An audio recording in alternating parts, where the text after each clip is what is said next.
Hello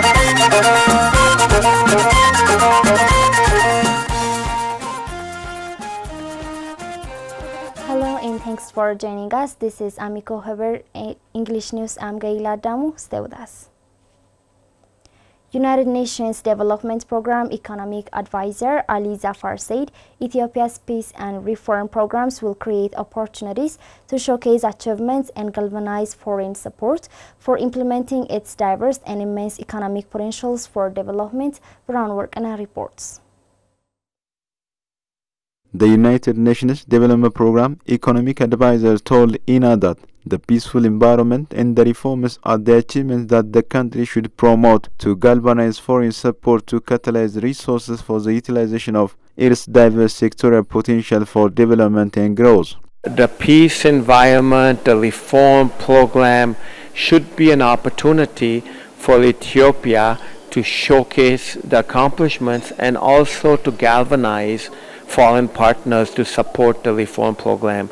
Despite the challenges encountered over the last 2 or 3 years, Ethiopia has huge economic potentials and good development history, the economic advisor pointed out, citing huge resources and its strategic geographical location in the Horn of Africa. The advisor said Ethiopia faced a number of shocks, but now with the peace and also with the external environment, but there is a lot of potentials.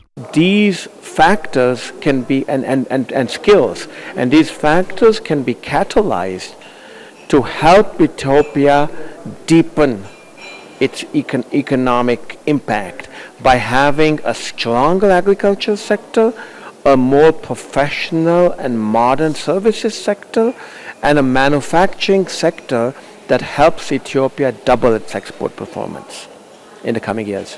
According to him, modernizing and building a stronger agriculture sector in Ethiopia requires benefiting farmers by scaling up technology such as the use of fertilizer and seeds, solving land issues by allowing farmers to use it as collateral to promote economic development, and investing in climate-smart agriculture including drought-resistant seeds and irrigation. He added the agriculture sector has huge potential and is promising. He observed that the government has been on the right track in agricultural and in the service sectors, drawing the best experience from Asia and Africa. The economic advisor said Ethiopia can have an even more modern and professional service sector, pointing out that this could be done by increasing competition in providing services. Appreciating the liberalization of the telecom sector, where Safaricom has come in, Ali stated there is further progress to open up the banking and tourism sectors to foreign investors. Ali stated that the service sector has been nascent with successful subsectors such as air transport, telecom and banking, and tourism, but it was not a driver of change to transform the economy due to lack of competitiveness. Amidst challenges including conflict, climate change and COVID pandemic effects, Ethiopia has been implementing wide-ranging reforms with the homegrown economic reform, which is aimed at restoring macroeconomic and financial stability, as well as addressing structural bottlenecks and sectoral challenges. Agriculture, manufacturing, mining, ICT and tourism having been identified as great potential areas to achieve economic transformation and growth in the country. A water engineering scholar at the Adama Science and Technology University said that the Grand Ethiopian Renaissance Dam should be considered as a symbol of regional economic integration in addition to its contribution to Ethiopia's socio-economic development. Modomli tells us more. Dr. Makunan Ayana stated that Ethiopians should strive to safeguard their national interest by conducting enhanced diplomatic work on transboundary rivers, including GERD. GERD should be considered as a symbol of regional economic integration in addition to its contribution to Ethiopia's socio-economic development, Dr. Makunan said, citing Ethiopia's ongoing efforts to supply electricity to the neighboring Kenya, Sudan, Djibouti, and South Sudan. He stressed the need to have strong communication and water diplomacy efforts in order to correct the wrong narration being propagated by some in the downstream countries on Abai and other transboundary rivers. In this regard, the scholar added that much is expected from scholars and universities to work together in a coordinated manner to the realization of national goals. Boundary and Transboundary Resources Affairs Advisor to the Ministry of Foreign Affairs, Ambassador Ibrahim Idris, stated that in addition to the efforts being underway to expedite the construction of the dam, diplomatic efforts have also been exerted with a view to show that the issue of GERD is a matter of survival. The role of scholars in terms of creating awareness about the reality on the ground regarding the dam is critical, he said, noting that a wide range of activities are underway in this regard by engaging scholars. State Minister of Water and Energy Dr. Amhara Dunya said GERD is a symbol of Ethiopia's unity as it brought all Ethiopians both inside the country and abroad together. Ministry of Tourism said following the peace agreement signed between the government of Ethiopia and TPLF, the tourism sector of the country is showing signs of recovery. Ababa Brahani has the details. The conflict that took place in the northern part of the country, combined with the corona pandemic, has had a negative impact on the tourism sector. According to the State Minister of Tourism, Salamawit Dawit, the tourism sector is one of the sectors negatively affected by the conflict in the northern part of the country.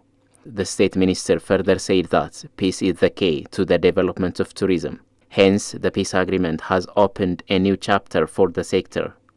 Noting that the sector has now been recovering, she said that the peace agreement is creating conducive environments for the tourism sector. According to her, following the agreement, the number of foreign tourists and the Ethiopian diaspora entering the country for business and tourism is on the increase. She said that to lure more tourists for the upcoming Christmas and baptism holidays, promotion of tourism destination is undertaken. Hence, the number of visitors during both festivals is expected to increase. She also called on the Ethiopian diaspora to play their role in promoting the current situation in Ethiopia so as to further strengthen the tourism sector. The development works being carried out by the government, including in Addis Ababa, are mostly centered on tourism sector development and aimed at laying a foundation for the development of tourism sector. The government is working to improve policies and legal frameworks to make the sector a key part of the local economic strategy.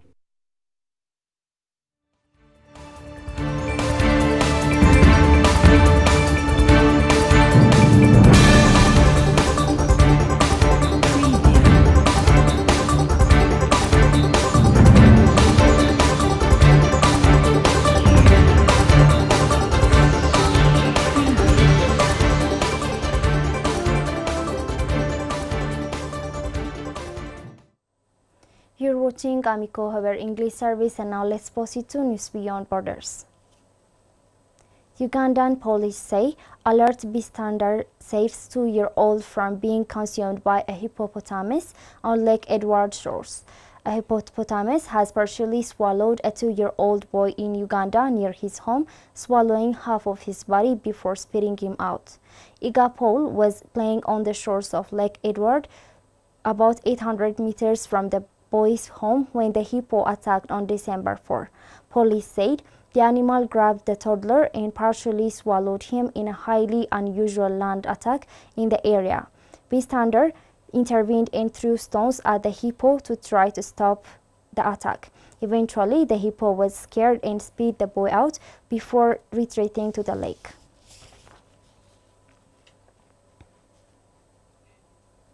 President Cyril Ramaphosa's spokesperson said deployment of troops is in response to the growing threat of sabotage, theft, vandalism, and corruption at a coal and diesel powered at power generating plants. State-owned energy utility and the presidency said South Africa has begun deploying the military to protect the country's electricity plants as the long-running power crisis worsens. The energy firm said in a confirmation on Saturday that Eskom can confirm that the South African National Defence Force is being deployed. President Cyril Ramaphosa's spokesperson Vincent Magwanya told the AFP news agency a minimum of 10 soldiers will be deployed in the initial phase at each station.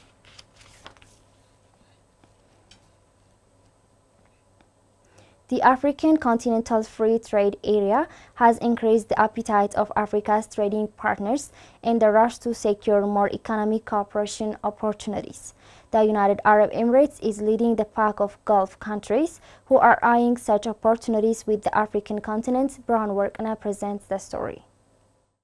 The Financial Times listing the UAE as the second largest Middle East investor in Africa in 2018. The region's leading business hub, Dubai, is home to nearly 25,000 African companies with non-oil trade. William Steenhouse, Chief Executive Officer at Steenhouse and Associates, said, looking at the United Arab Emirates and specifically Dubai, it has become the epicenter when it comes to trade and investment in Africa. Steenhouse said it is easy to see why the Financial Times listed the United Arab Emirates as the second largest Middle East investor in Africa in 2018. The region's leading business hub, Dubai, is home to nearly 25,000 African companies. Trade between United Arab Emirates and Africa is well positioned for the future, partly due to ports operator DP World, which recently acquired South Africa's Imperial Logistics, expanding its capacity across the continent, which just a few years ago was responsible for 10% of DP World's global revenue. Joe Osawaine, an entrepreneur, said Dubai is catching up very fast, adding that in 51 years the amount of achievement they have had tells so much about their vision and their leadership. That's all the news we have for today. I'm Gaila Damu. Thanks for watching and stay tuned with the rest of our programs.